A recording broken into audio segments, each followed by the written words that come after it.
आप सभी के छठ महापर्व के हार्दिक शुभकामनाएं। छठ पूजा कितना अच्छा से मन रहा बा। ये भैया हमें, ये बाबू है, ये छोटी बहन जैसी है।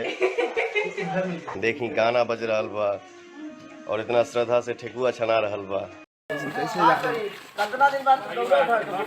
सकते हैं।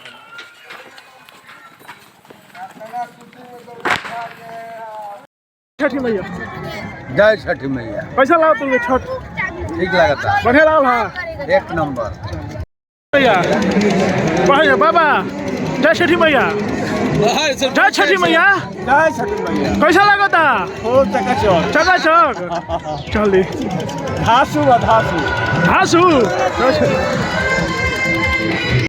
क्या लगला? दोसर जोड़े हम मंगनी को